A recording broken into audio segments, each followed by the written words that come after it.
All right. So every Sunday, I sit.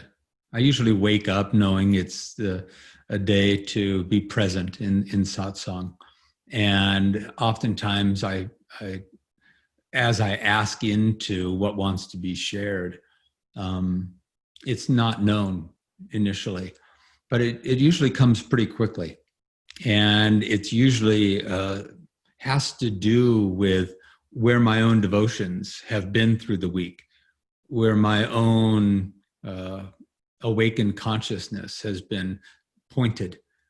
You know, where we point our awareness, whatever we point our awareness to comes into awareness. If you look around the room you're in, choose something and point your awareness to it, and suddenly that thing is presently in your awareness. And it was in the room always, but you chose to be aware of it, and therefore, whoop, it pops into awareness. We do the same thing with consciousness. We just, through our practices of meditation and contemplation and the types of people we have in our lives, the types of conversations that we have, are all opportunities to point our awareness to a more divine essence of our being, a more expansive grace of being. Yay, Tammy's back. This is fun being able to see who's where. Welcome back, Tammy. Beautiful. So this week, what's been really showing up is two things. And one of these I talked about a lot last week, and I'm going to reiterate it today because I feel it's important. And I know that in this journey of exploration into the deeper nature of life beyond the stories of our own mind, it takes repeating. You know, the repetition of awakening ourselves, awakening truth is very much needed. It's like if you're in a deep sleep and somebody shakes you awake for a moment, you may wake up for a moment, but you're going to fall right back asleep because, again, you're groggy. You've been in this deep sleep. So the awakening has to happen again and again and again. It's like every meditation is going, hey, wake up.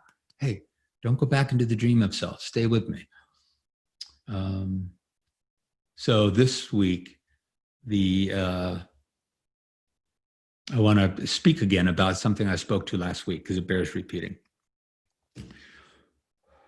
We all recognize, I think, that on the collective level, the collective consciousness, there's an extreme amount of upheaval. There's an extreme amount of dissonance, of noise, of positioning, of rancor. It's just, there's a disturbance. You know, the Star Wars, right? There's a disturbance in the force. And it's scary. And underneath all anger, underneath all attacks is fear. And it's a scary time. Our opinions, our beliefs, our sense of safety, the norms that we've tried to put into place to create a sense of safety, those are all being questioned and challenged and attacked in many regards. And that's a very scary place to be. It's a very scary place to be.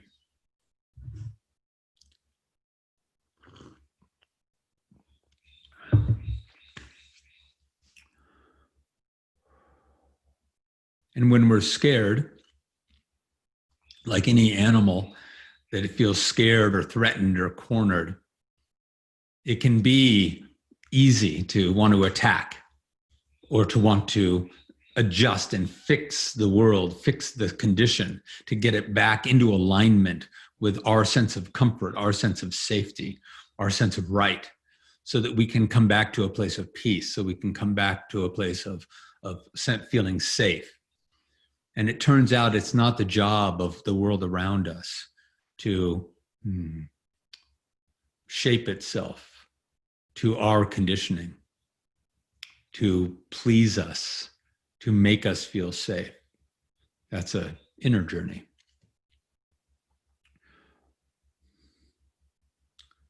And what is happening is that the collective is experiencing very much a reckoning, a need to look at itself, to look at its darkness, to look at its fear, to look at its illusions of separation, to look at all the ways it is distanced from grace, from the unity of love. And I liken this to our own personal journey, because it's the same thing. We all are coming to the place, I hope, in our lives of recognizing that if we want to do our work, if we want to be free, if we want to be embodied in the grace of divine love and peace and compassion, then we have to face all the ways that we're blocking that or resisting that. I say it so often, it's one of my favorite little poems, but I'll say it again. It's that Rumi poem that says, your task is not to seek for love. Your task is to seek for and find within you all the barriers you have built against it.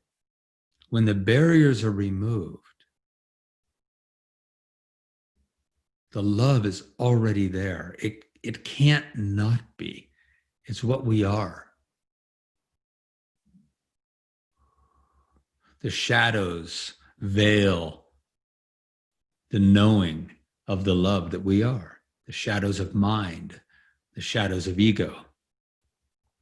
So if we're going to do our own work, we have to face and meet all the ways that we're not loving, that we're not embodied with love. We have to face our derision and our shame and our blame and our anger and our wounding. All the things that are a part of the egoic identity, and our identification as that veils our knowing of God, knowing of grace, our knowing of us, our truth. And we all know in our journey, right? We don't like that. It's scary. It sucks. It hurts. It's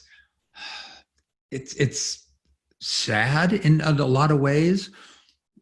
Maybe you've had the experience, right, where in that moment of recognition of what you really are, in that exact same moment of, oh my God, this is what truth is. In that exact same moment can be an amazing grief that arises. It goes, oh my, and I've been so distanced from that. Oh my God, and all the pain that's caused in my life and in lives of others.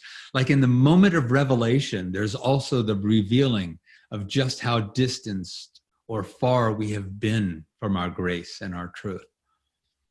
And it's scary. And oftentimes, when we don't want to do our work, when that's just too much, or we don't have good guidance, we want to suppress that. We want to put that away. We want to feel like, I don't want to know that about myself. So let me deny that.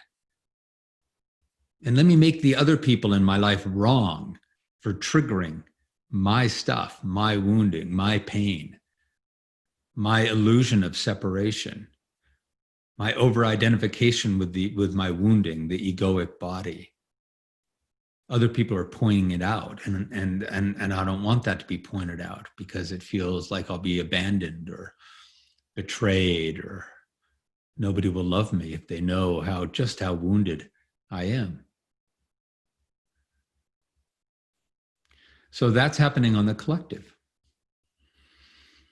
We're experiencing a collective dark night of the soul where we have to look at all the pain and all the wounding and all the fear and the blame and the shame and all the ways that the sense of separation, the illusion of separation, it causes war and it causes derision and it causes separation, or the illusion of separation, and us and them.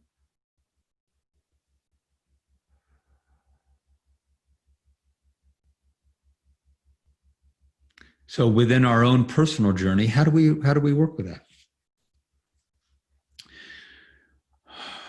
We start to awaken love. We start to awaken grace.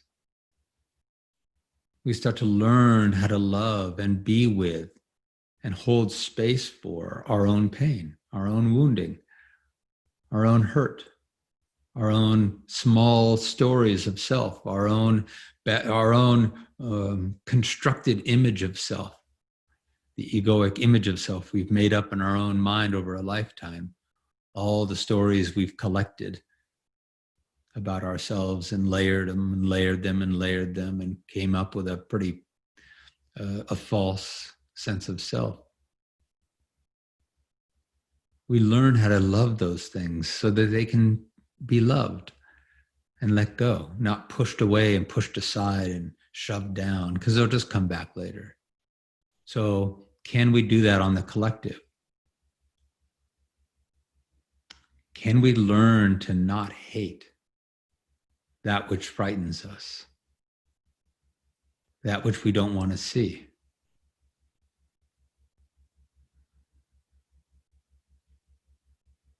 That which is ugly, that which is wounded, and acting out.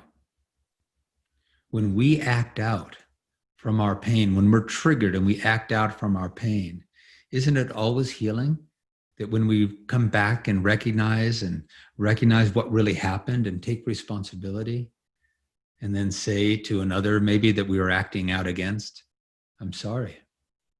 That was mine. That was my pain. And I was projecting it upon you.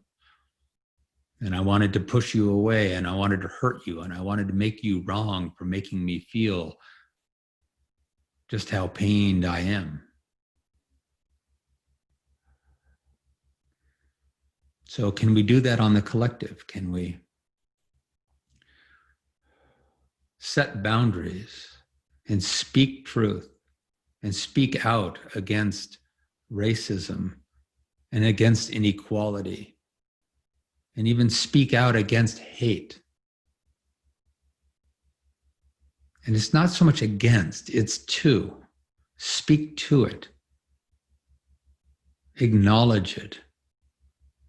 And just as we would for ourselves, have compassion and understanding. That's where the coming together starts to come from, is the understanding.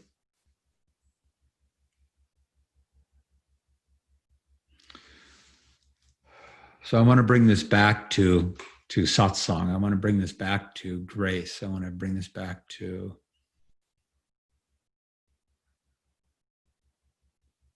our journey, because we can't heal the collective pain unless we heal our own. And we can't realize the collective unity until we realize unity within ourselves. And the word that came to me this morning was humility. It's actually been here throughout the week.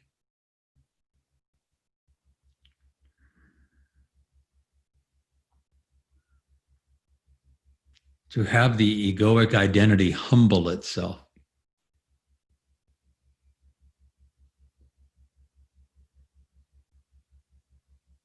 to the grace of our divine nature. To have the egoic identity that's been in charge for so long step aside. It doesn't have to be destroyed, but it does need to step aside. Like we know the phrase, get out of our own way.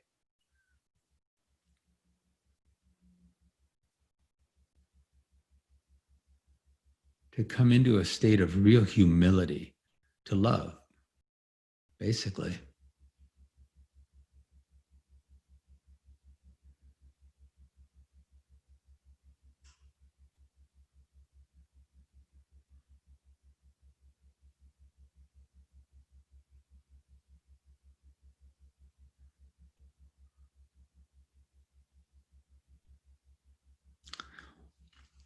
That's the first humility.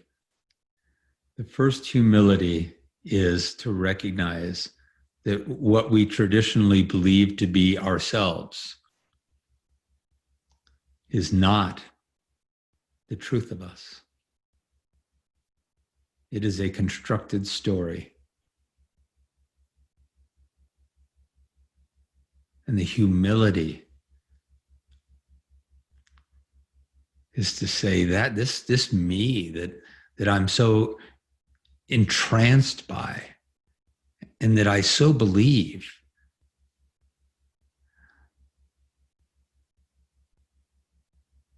is not who I am.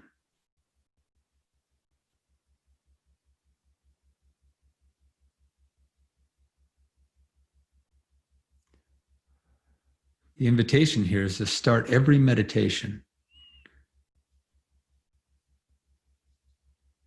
with I do not exist. The I that I traditionally listen to, that I let point me in the direction of my choices and decisions and defenses and arguments and hate and division. That I is not real.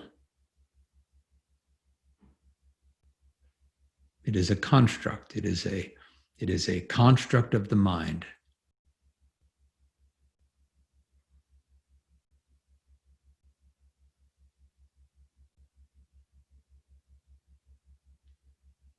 And if I'm not that, what might I be? If that was removed, if that was set aside, even momentarily, what would be there, waiting to blossom, waiting to bloom? And the more we practice this, the more we find that what is there, the imperishable grace of being, is love. Doesn't need such defenses.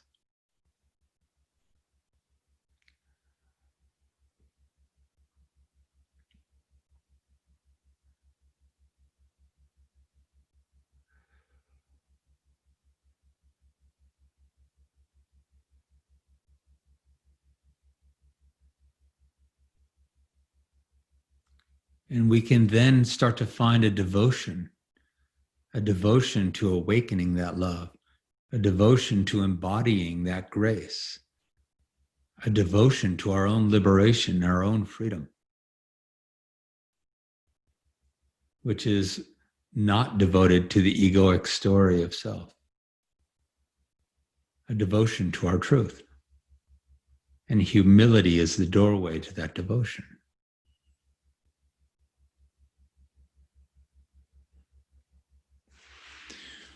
I'll open it up here in just a moment, but I want to say a few more things.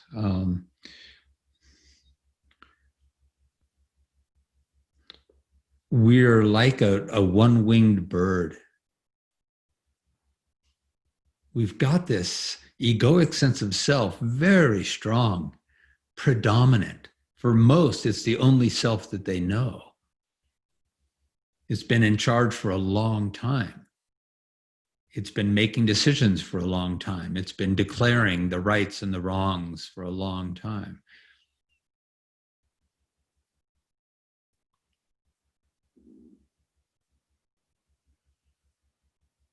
And it's like a bird with one wing. It's just this egoic identity that, again, we need an egoic identity, but my God, it is all we think. It is the whole sense of being. It's the whole sense of I.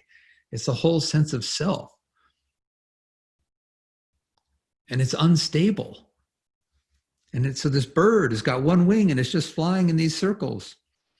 So the idea is to, within our meditative moments, to put that down long enough to see if there might be another wing, to see if there might be something that doesn't waver, that is stable, that is whole, that is infinite, our divine nature, grace, God consciousness, wholeness, and to allow that wing to develop, to become more trusted, known, embodied, experientially embodied and felt and allowed. Then that the egoic wing, we don't, again, it's not that we don't have a sense of the personal self, but that personal self can come back online in a more humble and harmonious union with our divinity, with our grace, with our wholeness. Then we can play in this life. Then we can love in this life. Then we can meet all the manner of the shadow that needs to be met. Our task is to seek for and find within us all the barriers we have built against love.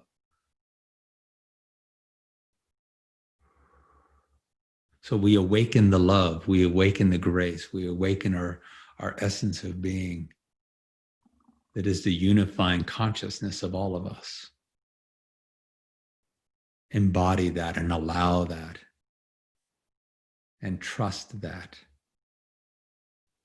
so that we're not taking life in through our personal identity that has so many fears and uncertainties and doubts and frailties and sense of smallness. And instead of being out there in the world, being a fighter by hate or violence or derision or separate or making others so separate from ourselves, that's not real strength. That's just fear.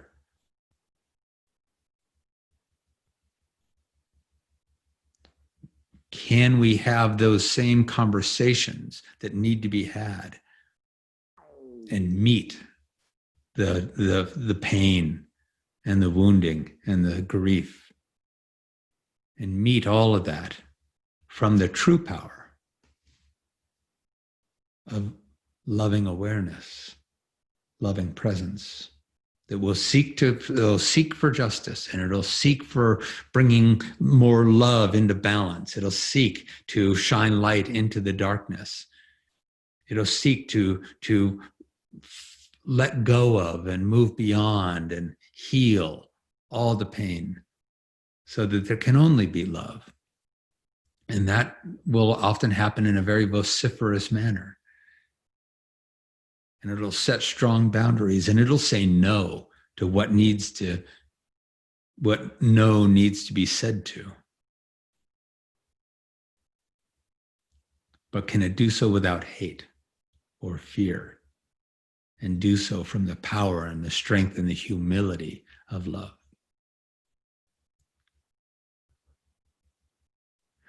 So that's what's been arising. That's what's been present this week. And it's been, for me, a real balm, a real soothing component. Because when I start to get sucked into the anger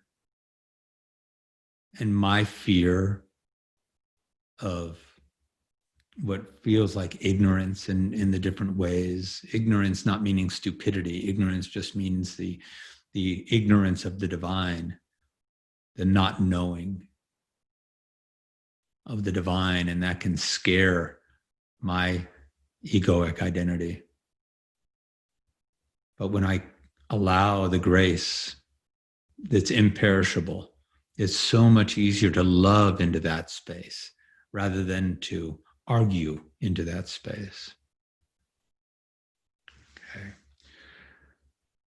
So Where are we finding ourselves? Where are we finding ourselves? Yeah, thank you, Bill. Be well, Bill. Blessings, my friend. Or invite Lucille. He's gone. So, where are you finding yourself struggling, perhaps, with knowing that grace, allowing it? Or where is the egoic identity still so strong that it keeps predominating, it keeps coming forward and obscuring the grace of our being? Or where are you finding liberation? Where are you finding grace? What's your experience of, oh wow, what I really am is vast and whole and strong and can meet all of this upheaval and all of this chaos with a semblance, at least, of grace. I've often talked about it, of at least having a little pinky hold. It's like being rushed down a river, and if you got a pinky hold on a branch on something that's stable, it's like, all right, I feel carried away. I feel like I want to be carried away by the fear, by the stories, by the anger, by the disappointment. I want to be carried away by the derision, all these stupid people and all these stupid things and all these stories and all these ways that the ego is acting out on the collective consciousness. And I don't like it, and I'm angry about it, and I'm tired of it, and I'm overwhelmed by it. And to feel that, and to have at least a pinky hold on some grace and some sense of what we really are, the imperishable consciousness of love that transcends this human experience, so that we can meet all of that within ourselves and within the collective, and perhaps not be so carried away by it, but to learn how to meet it with love and compassion. So, any shares, expressions, questions?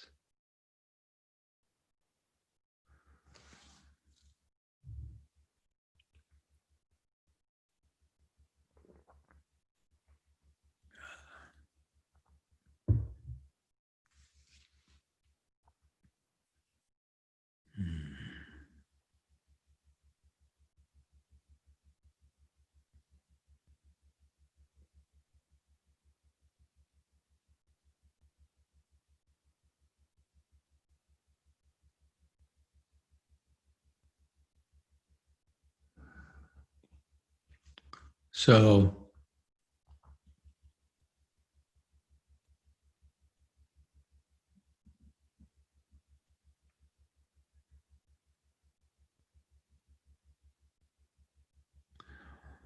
there's, depending on where you are in your journey, depending on where you are in your meditation and in your state of awakening,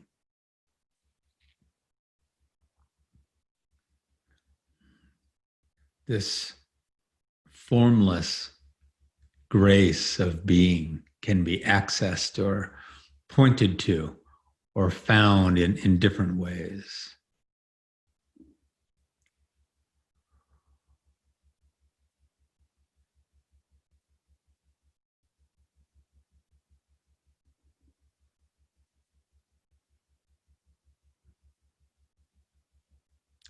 And one way is to give it a location.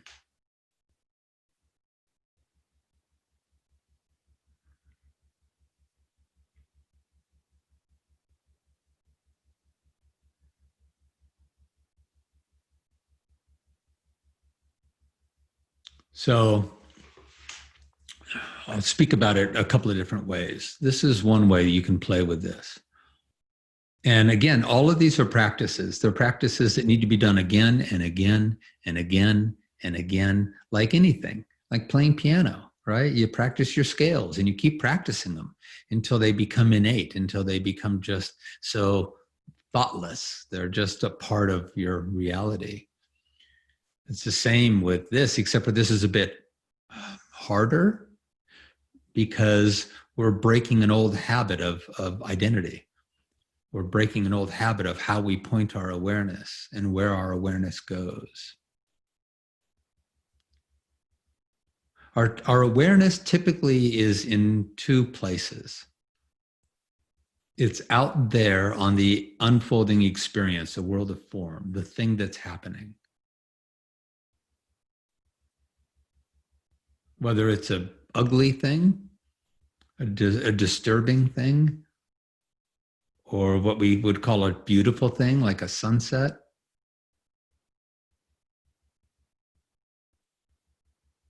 or a mountain vista.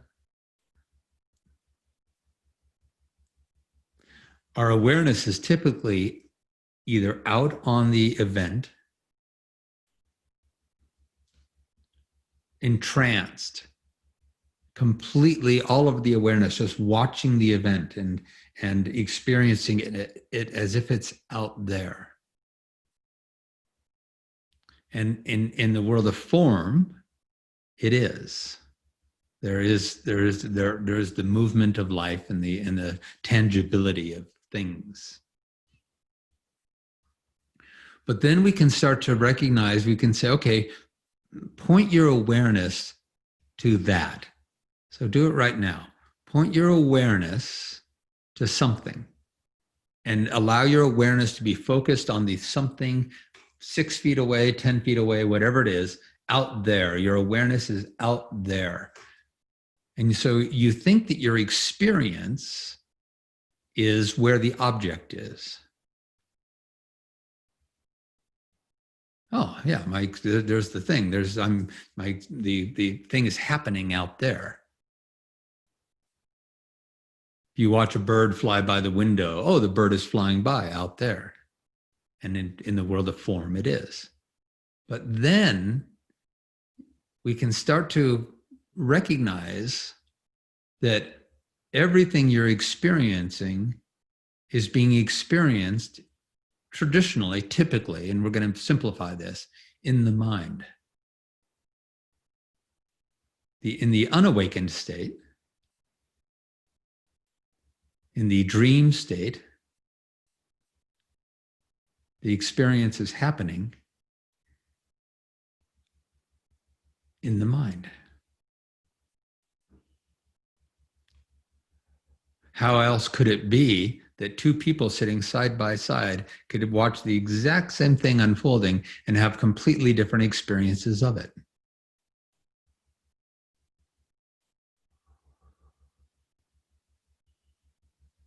Everything is being experienced here, not there.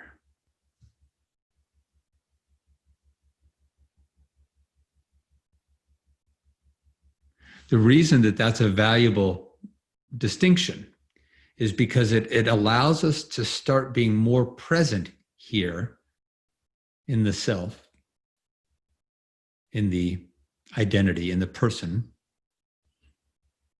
and honestly recognizing that everything that is happening is my experience, is my creation.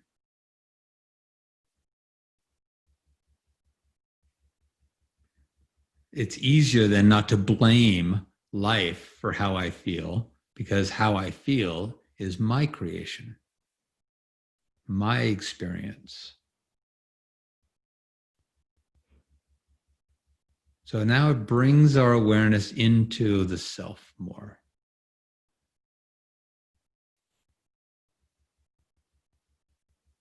So the question would be, and this is the practice, point your awareness to the object.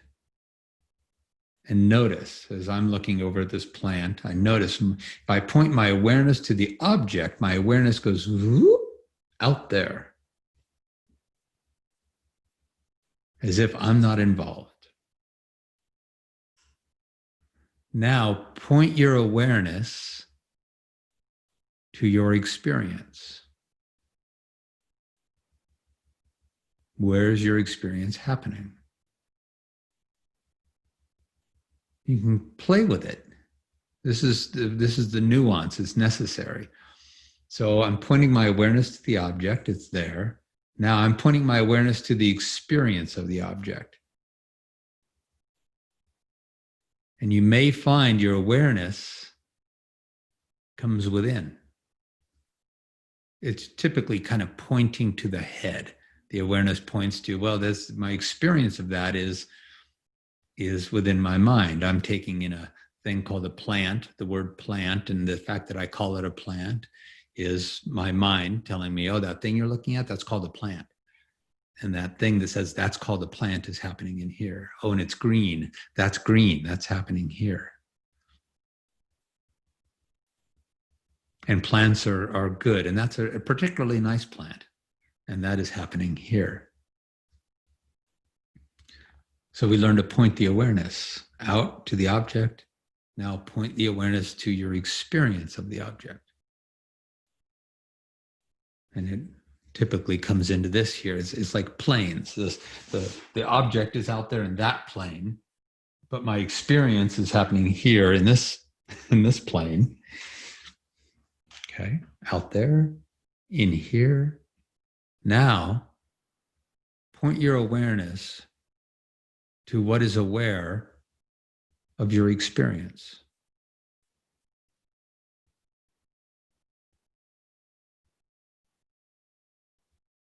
Let that be an exercise, not just words, but an actual exercise. Point your awareness to what is aware of your experience.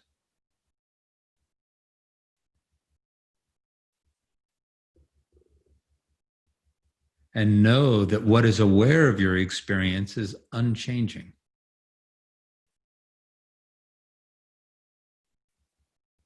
The experience is happening within the awareness, also known as consciousness.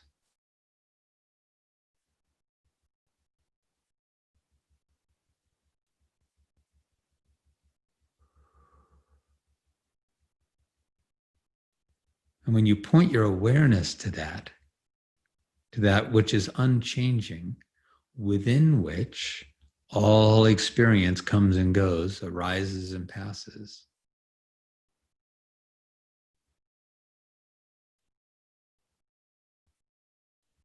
you start to kind of point the awareness beyond the personal self.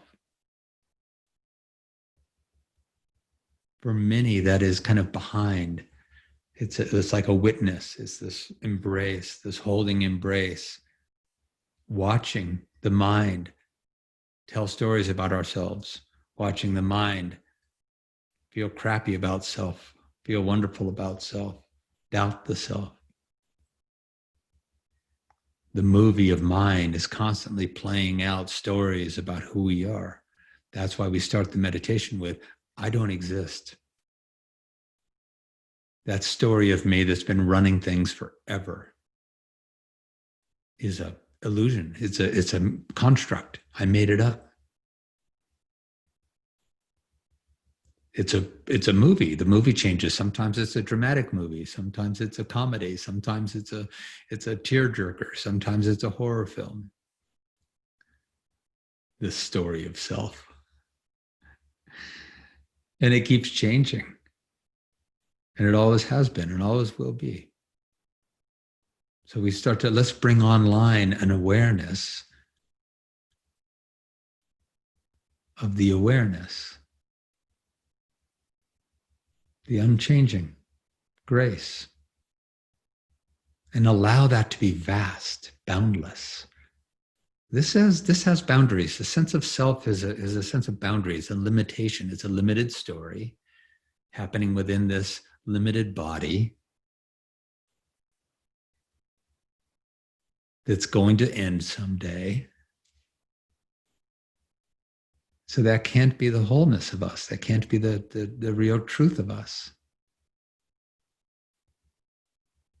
And we start to get familiar with a vastness, a stillness, a stability.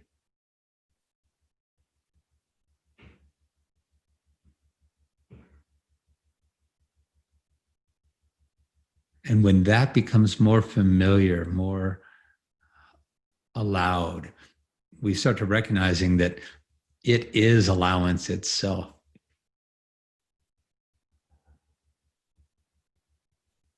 Allowing is not necessarily an action of the mind. It's when mind is let go for a moment, we find that allowing is our natural state of being because it doesn't have an agenda except a more natural agenda just to be love and shine light on love and to create more love and more grace and more compassion. But it's not doing that out of a fear or a lack or a sense of emptiness. It's doing that just because that's the natural state of anything in nature. Nature always wants to come back into balance. Where nature is disturbed, if it's left alone long enough, it'll come back into a balance of nature. If the imperishable love that we are is allowed and we let the and we don't let the mind keep disturbing it, we don't believe the story of self that disturbs and obscures and creates dissonance. We don't believe that story of the constructed self, and we allow the grace to be. It will naturally want to awaken and enliven and invite more grace in the world. And it doesn't do that by hating. And it doesn't do that by blaming. And it doesn't do that by fighting.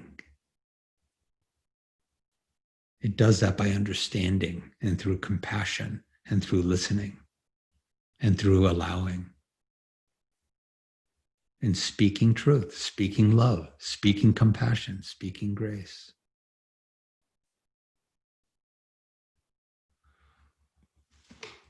So that's the practice, or one practice. To point the awareness to the world of form. Saying, yeah, there's the world of form. Now point your awareness to your experience of that world. The experience is happening here within. Nothing has meaning except for the meaning we give it. Otherwise, again, 10 people lined up watching the same experience would all be having the same meaning if the meaning came from the experience itself. The meaning doesn't come from the experience. The meaning comes from our story, our particular history and wounding and beliefs and story. And what is aware of that? What perceives without agenda, without smallness, but perceives.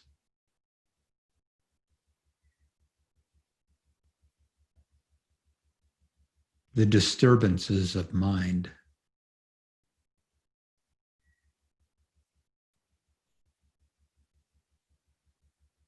And the habits of our conditioning.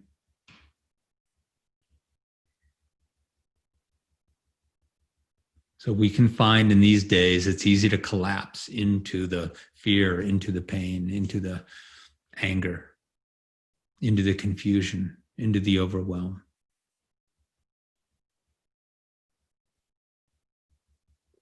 And that's there. It's not denying that that is there. It's just awakening, being aware of the awareness, the unchanging, undisturbed awareness within which we're working these things out and we're meeting our shadows and our conditioning.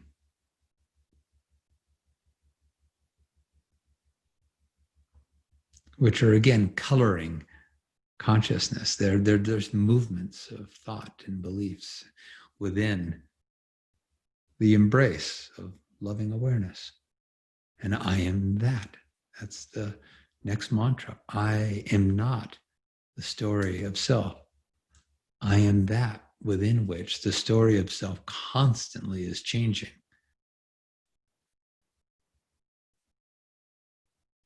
And what is the nature of that? What is the nature of the awareness? It's already at peace, infinite, imperishable, pure presence of conscious love. And that is far more powerful than any egoic fights and struggles and fears that need to manipulate and change the world so that we can stop feeling so fearful or alone or separate.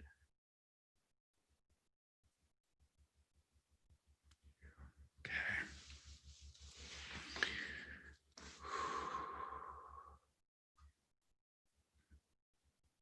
Take a moment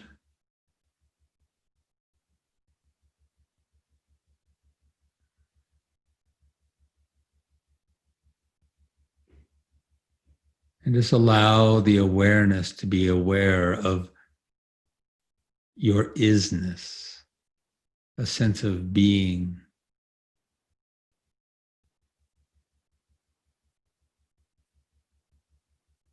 Underneath the mind, you might be able to witness the mind talking, arguing, maybe saying, wait, what are we doing again? What's happening? Wait, what? No matter what it's doing,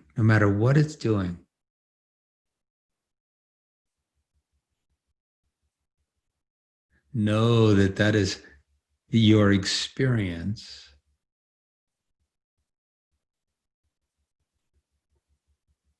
your changing experience happening within a vast stillness of grace, consciousness, awareness, and simply be more interested in the stillness than the mind. You don't have to make the mind go away, because good luck with that. Mm-hmm. You don't have to make the mind go away. Just start to awaken, become more familiar with the awareness within which mind is happening.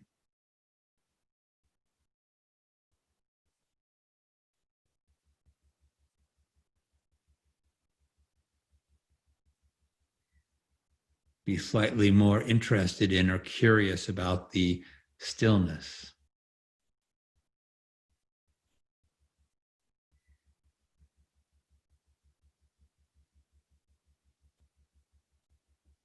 The peace.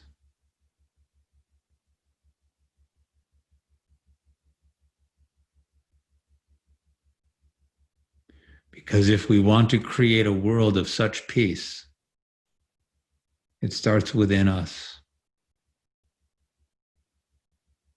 We can't create unity. We can't force unity out in the world. We can find it, realize it within, and beam that, radiate that, be that, and let that unity and let that love and let that stability of grace meet first our mind, our stories, our egoic identity. And then let that embodied grace meet the collective pain, stories, fears,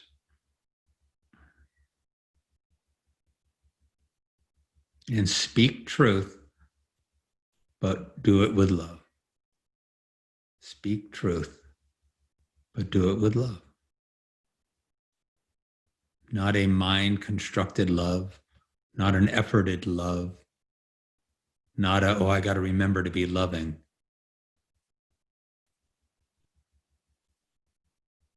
An awakened love that just is, always has been, and always will be. Let go of you. Trust me, you can't let go of the truth of you. You could let go of every thought, every story, every opinion, every fear, every illusion of separation. You could let it all go, and you would not lose you.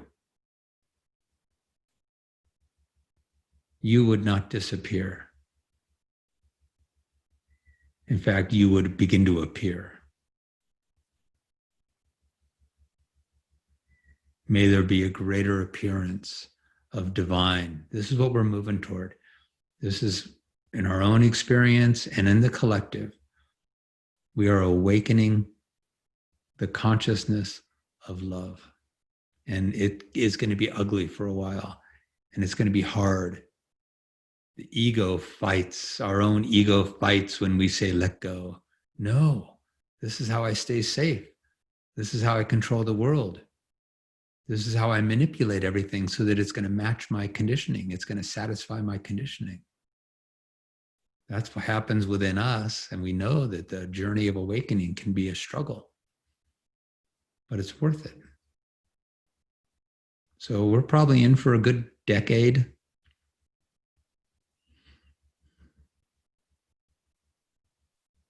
Only one way. Awaken the love, and then allow that love to meet and embrace and hold space for everything that isn't love.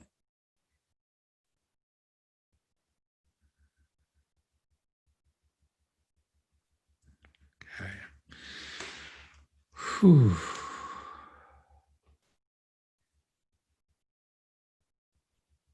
I know there's repetition in this, and it's necessary. Sit with your meditation, and every meditation start with I do not exist. The I that I'm typically ruled by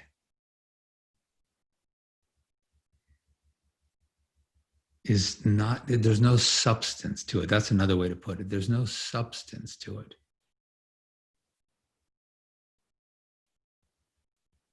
So might you put it down for a few moments and then see what's there. When you put it all down, what is there? What cannot be let go? What cannot be removed? And that'll be you. All right, my dears. Thank you for spending this time this morning. It's a real blessing. It really is to share the time and to let these expressions move through when I get out of the way.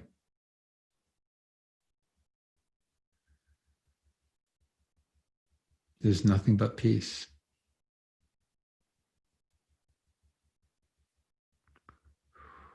All right. Yeah, it's 10 o'clock. Perfect. So thank you. Next Sunday, back here again. And I'm here. If you need support and guidance and love, I'm here. Thank you all. Blessings.